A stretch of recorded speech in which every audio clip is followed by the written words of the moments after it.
P.O.P. podcast. Let's go. The P.O.P. podcast. Let's go. The P.O.P. podcast starts now.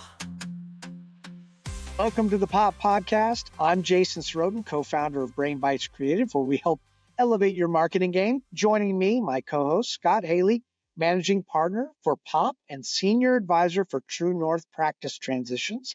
And today we have an exciting guest, Nate Williams, host of the podcast, Just Say No to the DSO, and a seasoned financial expert from Practice Financial Group.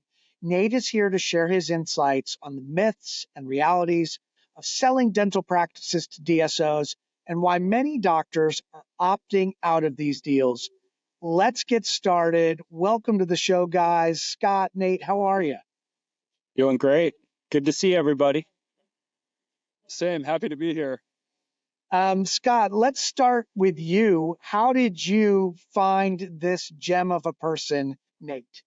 Well, that's a great question, and thanks for asking it, Jay.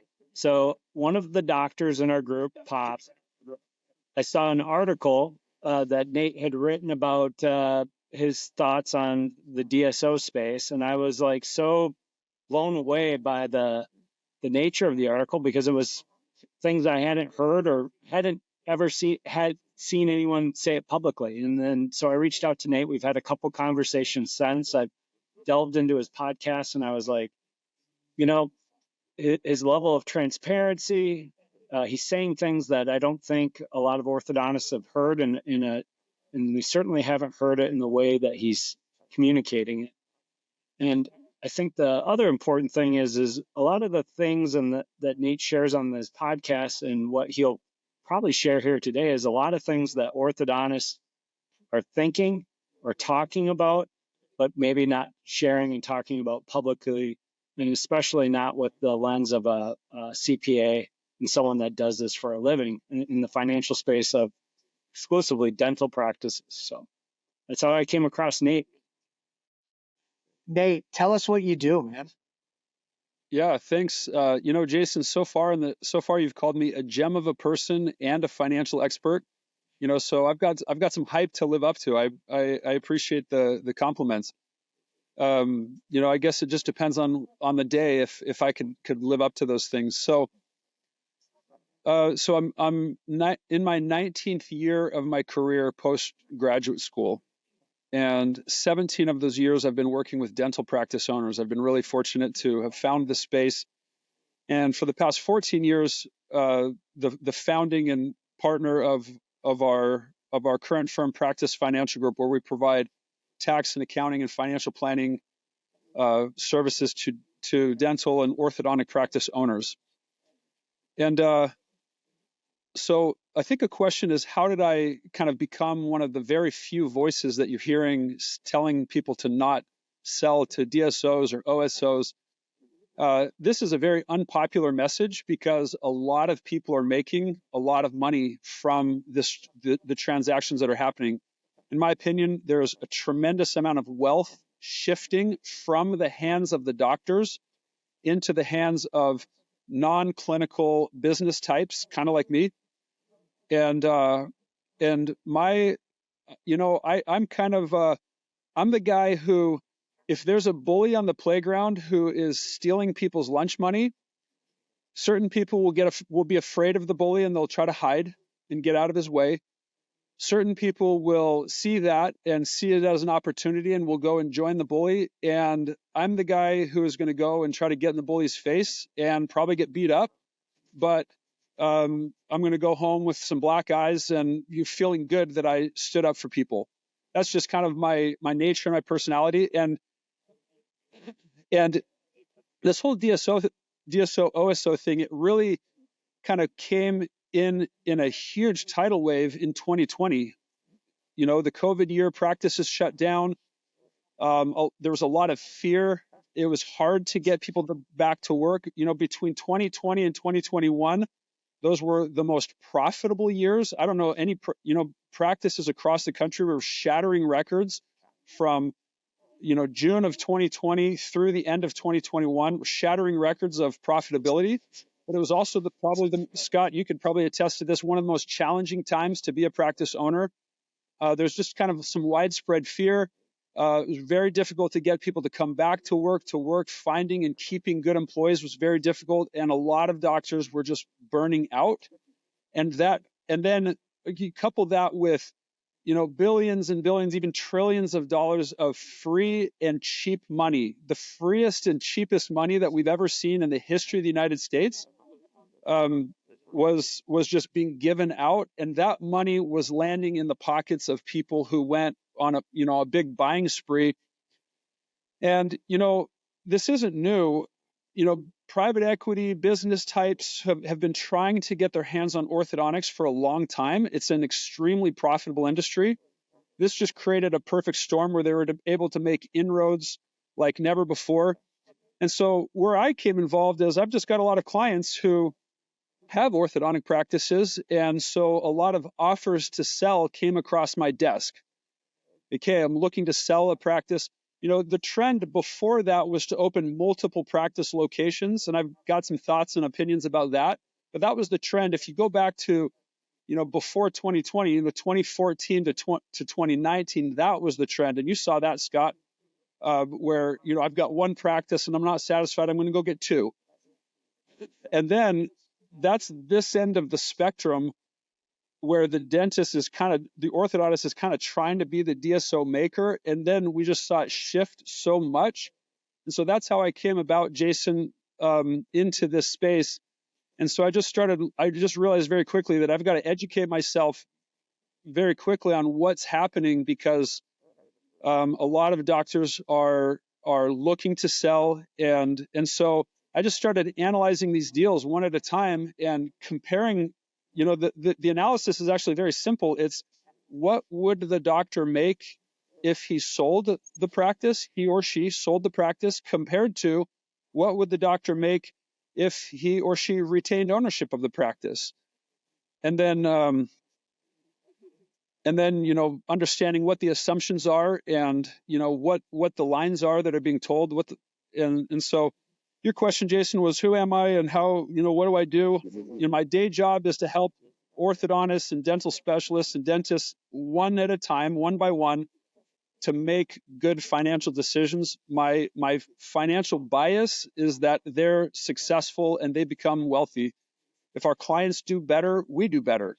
And so if this selling to an OSO was this big financial boon that it's sold to be, if that were true, I would be the first guy to jump on that bandwagon, because if my clients can make a lot of money, I'm gonna benefit from that as well. It sounds like you've kind of already answered this, but I want to ask it really plainly. Do DSOs pay more for practices than through a private practice sale? That's a really interesting question.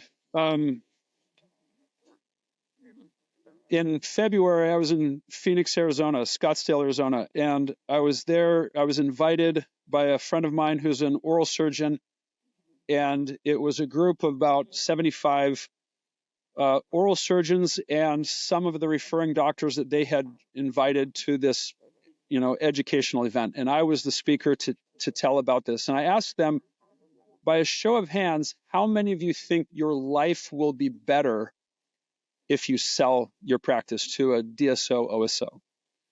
And I think 3 hands went up. And the rest of them thought, I don't think my life will be better, like the quality of my life. And then I asked the follow-up question. I said, how many of you think that DSOs or OSOs in our context overpay or pay more for practices than just a private practice sale? And every hand in the room went up. And so this right now, the most common conception, the most common view is that I don't think there are any true practitioners out there who believe that the future of the industry will be better if it's corporate owned. One client that I had in looking at a deal, an orthodontist, and looking at a deal, he was about to do it, wanting to do it. Several of his friends had done it, and the thing that caused him to not do it was that his son is in dental school, wanting to go to ortho school, wanting to join his practice. And he just asked himself, do I want my son to be a career associate, or do I want my son to have the opportunity that I've had? And so he chose to not do it, because in his gut, the next generation will not be better off as employees of corporations. They'll be better off as business owners. And so with that backdrop, most of the orthodontists listening to this would think, yeah, I think it's better for the future of orthodontics, but I'm going to get this big financial windfall. And so there's a little bit of, I'm torn. I'm torn between doing what I think is best for the community and the future of orthodontics, or doing what's best for me financially. And then they go to, I'm going to do what's, and so many of them with that decision choose to sell, because they think, yeah, I'd like to see orthodontics thrive and continue, but I have a higher loyalty to myself and my wife and my children, or my spouse and my children. I've got a higher loyalty to my family. And so they sell with that thinking that this is a better financial deal. And what I'm saying is it's absolutely not a better financial thinking. It's flawed thinking. So before I get into just a quick detail about this, your question was, do OSOs or DSOs pay more for practices? I'm saying no, they don't. Just step back and think about this, just using some common sense. The people who are buying these practices, Scott, would you say that these are stupid business people, or are they smart business people? But the people that are buying the practices, no, they're very. Yeah, I'm not asking you whether you like them or not, or whether you agree with them. I'm just saying, do you think they're stupid, or are they smart? They're very smart, and they're very well-run businesses, right? Very analytical. They know what they're doing. Well-run businesses, that's subject for debate. That depends on a lot of other things. Well, I'm saying, like, very smart. They're very smart. They're very analytical. A lot of them Ivy League MBA program trained, right? I know several of them. These are very, very smart people making these deals. Okay, the fact that Jason, Jason, I'm going to ask you, you're a business owner. If you had a really smart business owner just pressuring you to sell them your business, sell it to me, sell it to me, sell it to me, sell it to me. Now, you're not the really smart business guy. You're a marketing guy. The smart business guy is wanting to buy your business. What does that tell you about your business? That it's valuable. That's pretty valuable. And this really smart guy wants to own my business, wants to buy it from me. So that's just right there. That's like when we were in middle school and our math teacher assigned us a bunch of math homework, and you look in the back of the book and you see the answer, right? If they ask you the odd questions, the answers to the odd questions are in the back of the book. So we already know the answer to this. Do DSOs overpay for practice? The other thing is, if they're so smart, do you think they're going to overpay? Do you think that overpaying for a business is equivalent to making a bad business decision? Are they going to overpay? So, all right, let's park back on this question. So, do DSOs pay more for a practice than a private practice sale? So, my experience tells me, if a doctor is selling a practice from doctor to doctor sale, I mean, generally that practice churns at what, Nate, you'd probably know this. I don't want to get too far out of my skis here, but 3 to 4 times EBITDA. Would that be safe to say? 85% of 3 to 5, depending on the size of the practice. A larger practice will be more expensive because the buying doctor is going to make more money. Right. And it would depend on the location of the practice and the desirability of the location. It's going to depend on the facility. If it's a really nice facility, that will tip it towards the 5 times EBITDA, less growth, further away from the. Yeah. And the growth has been projecting. So what the DSOs are going to tell these doctors, or what our doctors are telling us, is, so we know that if I'm selling a practice to a doctor-to-doctor transaction, or a partner coming in, right? That's about what the target number is.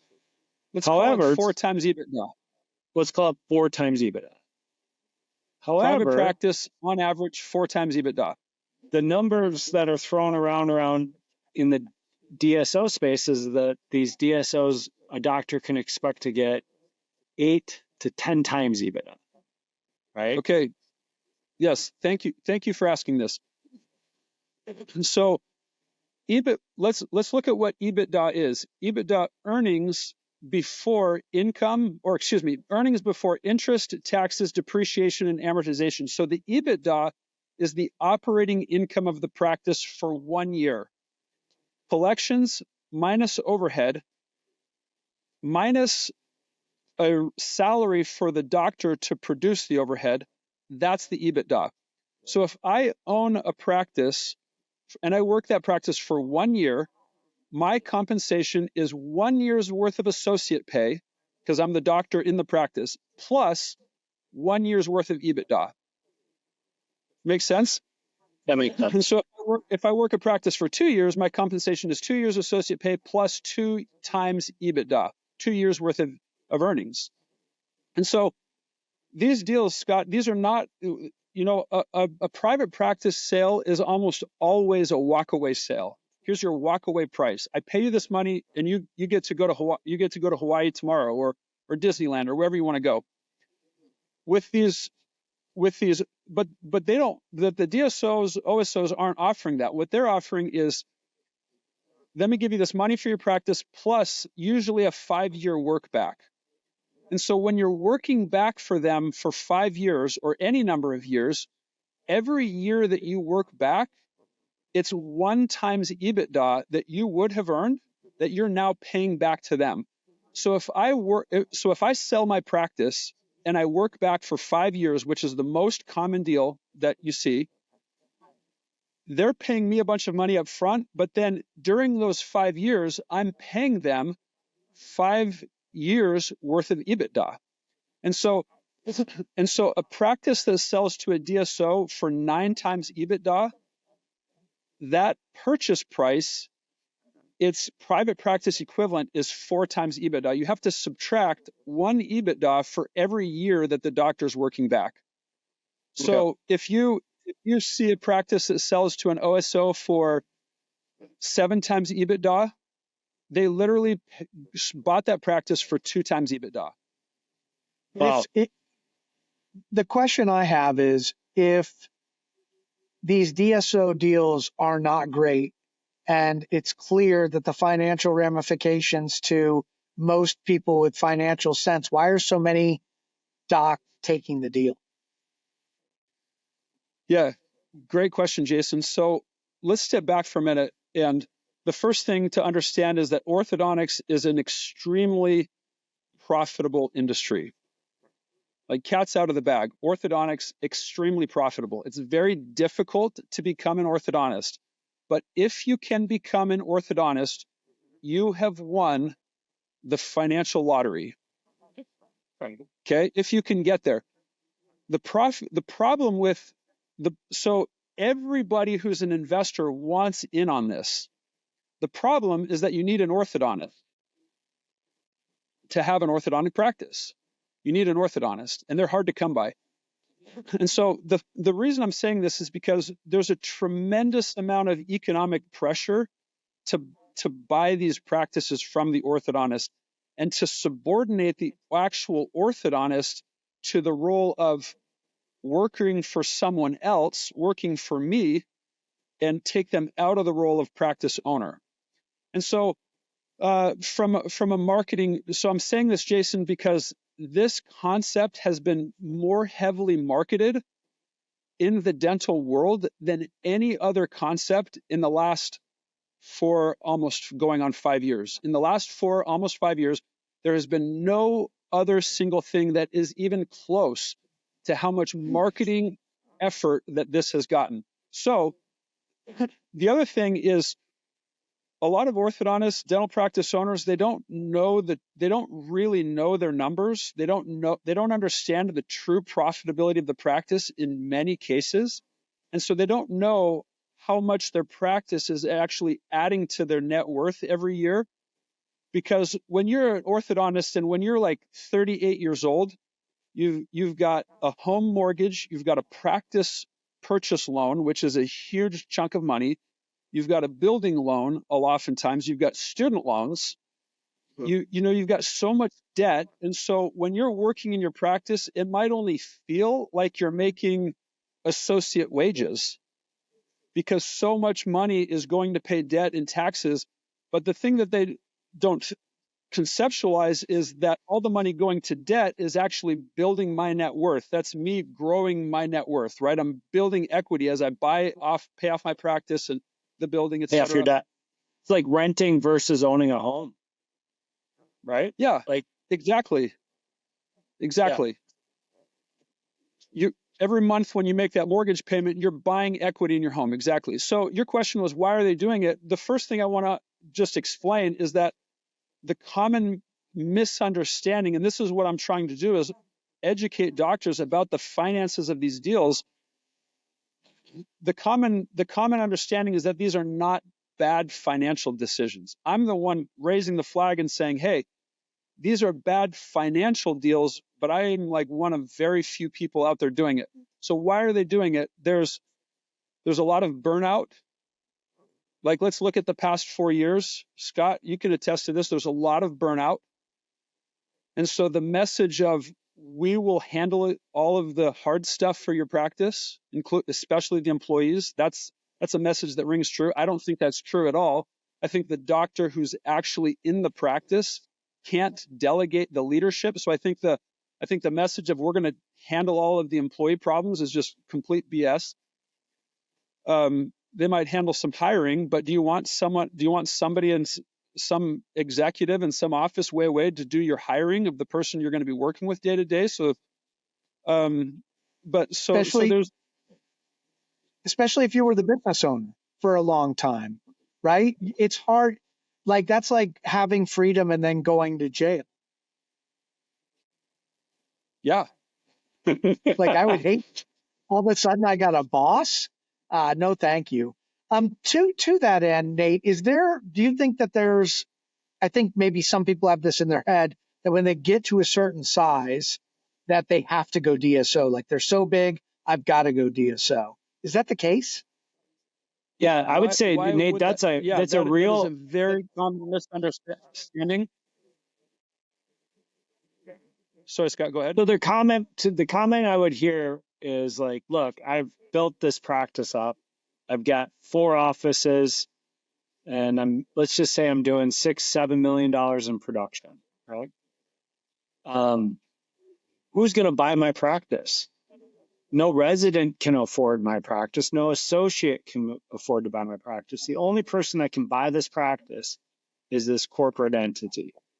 Now, I kind of know, going back to your book comment, I know the answer to this, but like, there's ways for that doctor. That's a lot of ways that they. So yeah. So yeah, the doctors that have the big practices, it's like, okay, who's going to buy this practice? Yeah. And how would you address that for your client? Can I go back and just say one more thing back to Jason's question, and then I want to come right back to this. Jason's question was, if the DSO deals are not great, why are doctors selling them?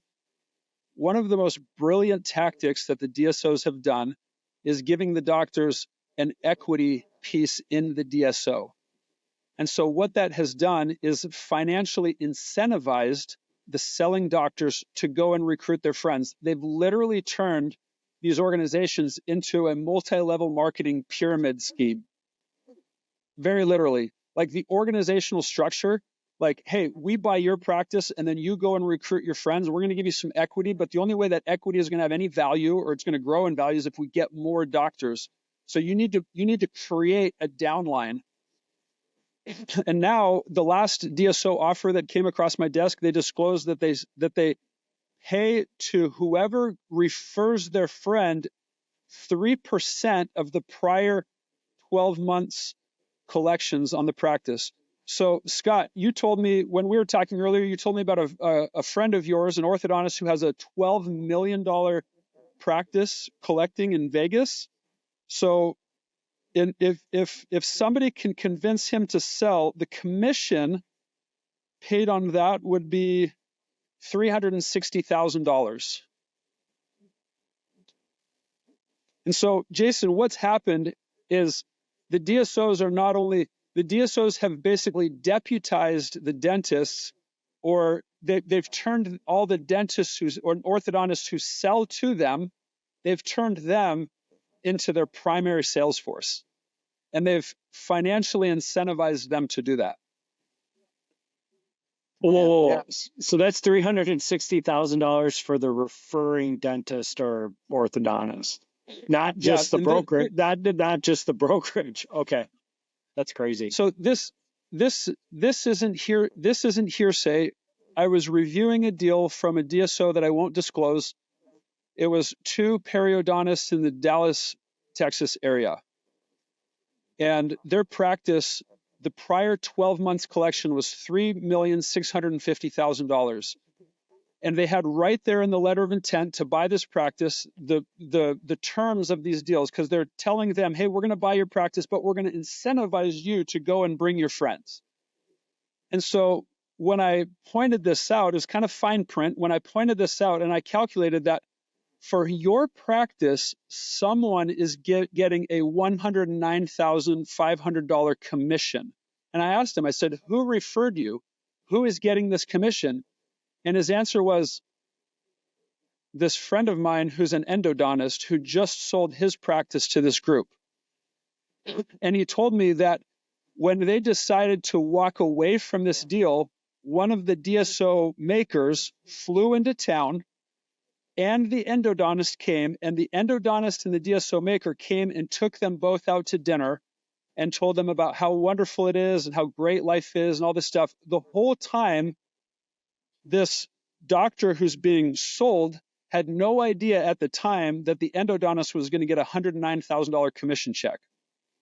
So, Jason, you asked the question, why are so many doing it?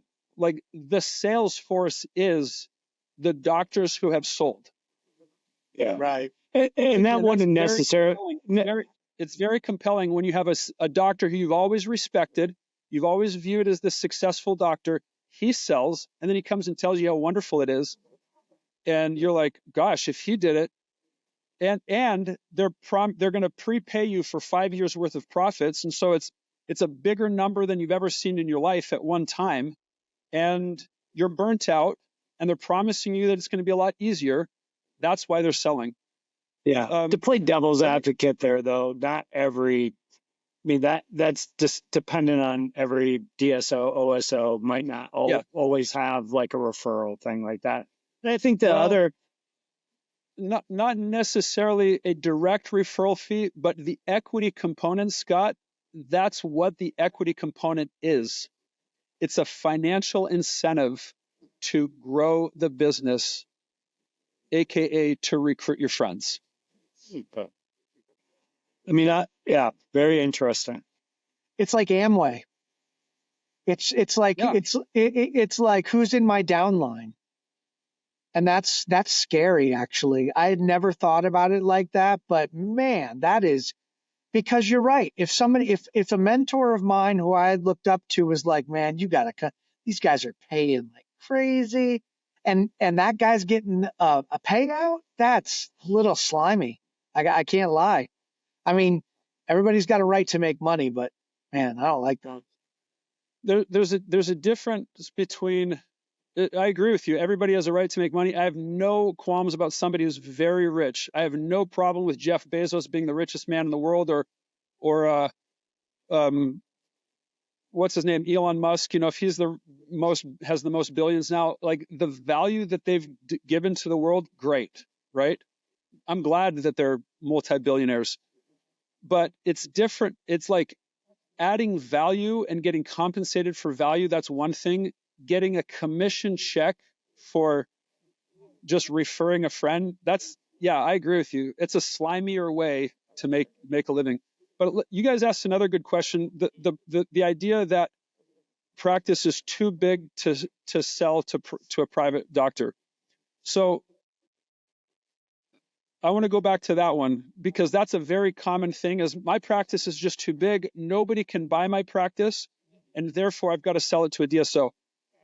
So the first thing is the DSO, if they're willing to buy your practice, they don't have any fear about their ability to find somebody to come in and run it.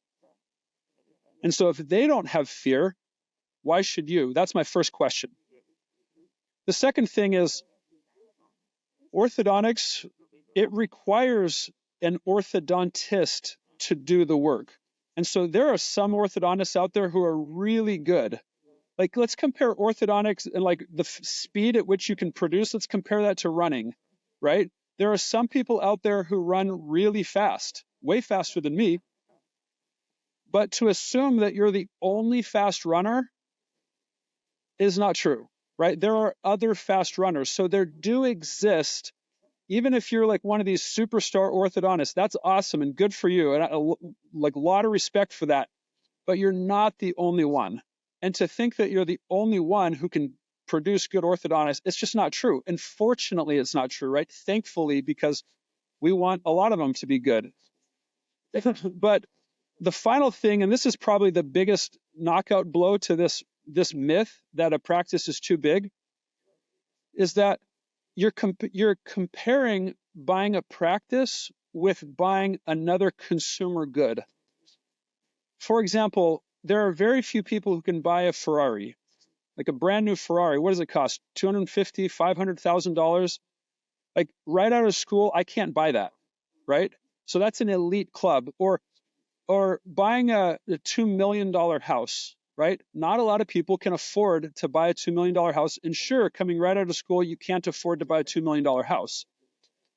But a practice is completely different. What drives the value of the practice is the profitability of the practice. And so there's money available to people that want to buy it. So that means two things. Number one, there's money available to buy the practice. And number two, the more profitable the practice is, the more expensive it's going to be, and the more money I'm going to make if I buy that practice. So recently I was talking to an orthodontist who had over $1 million of student loan debt. And he understood the concept of being the business owner is more profitable than being an associate. So he's looking for practice to buy.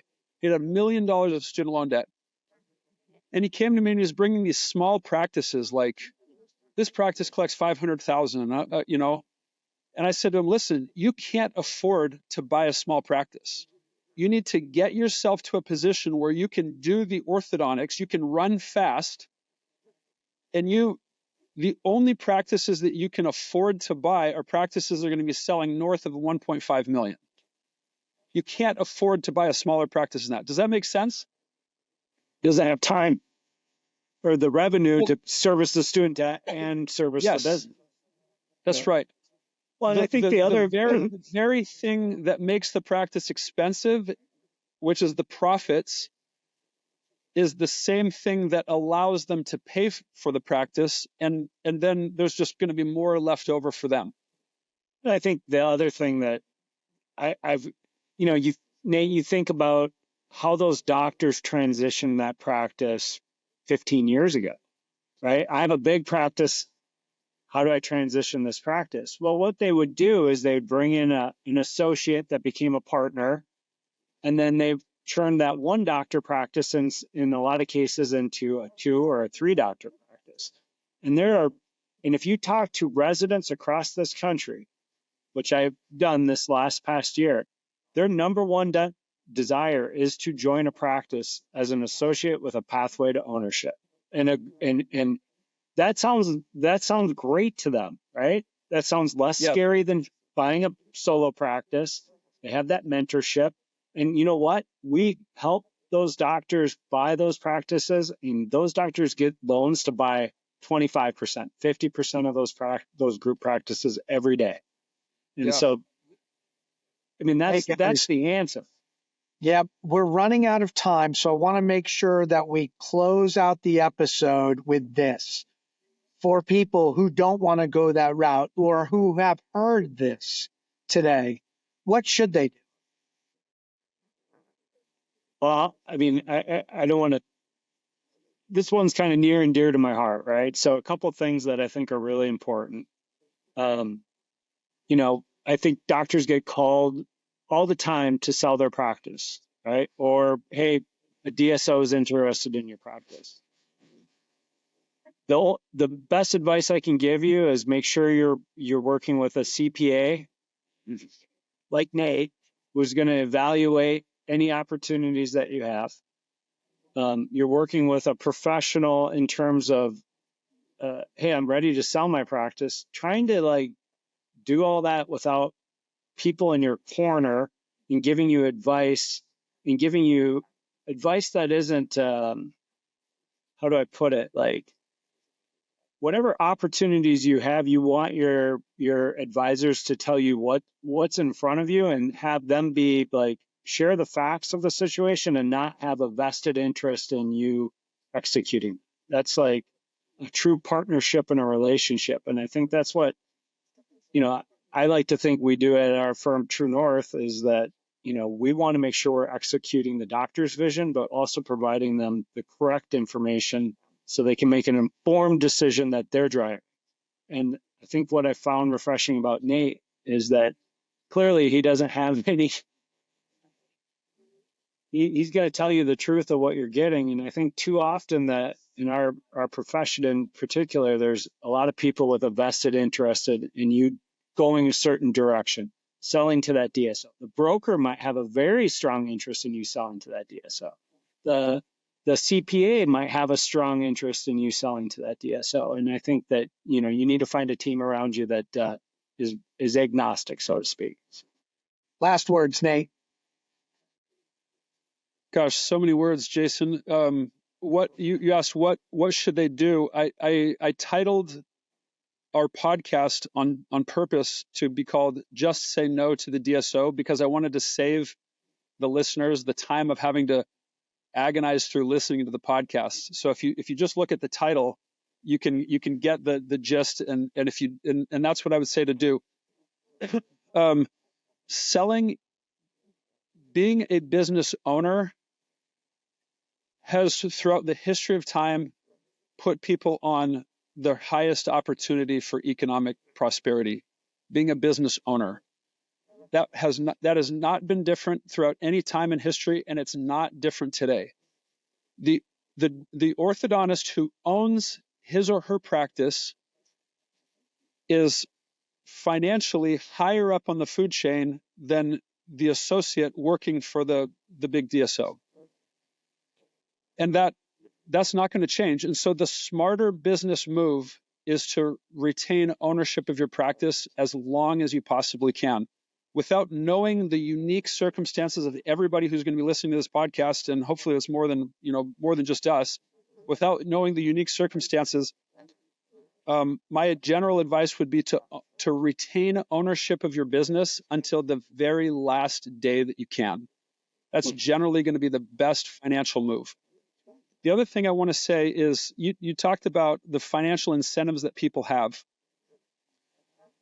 I've been pondering this a lot, and I want to make this statement that almost everybody who works in the orthodontic space who wants to profit off of orthodontics, and this applies to all of the dental industry as a whole, wins if everybody who wants to profit off of orthodontics without actually doing the orthodontics wins by pushing DSOs or OSOs. Scott, newsflash, you could make a lot more money with as well connected as you are and as knowledgeable as you are, and with your wife backing you. You could make so much more money if you could go work for a DSO and get commissions for doctors selling their practices. That's just the facts. As a dental CPA, I could make a lot more money. In fact, we have a lot of clients who go the opposite direction, and they kind of start forming DSOs, 3 practices, 8 practices, multiple associates. We make a lot more money off of those guys because they're just bigger fish. We make a lot more money off of those guys than we do the one doctor practice. So just if you're listening to this, if you're an orthodontist listening to this, know this to be a fact. Almost everybody, and I use the word almost because I can't say everybody, but almost everybody who is trying to profit off of the orthodontic industry, myself included, does better financially if practices consolidate into DSOs.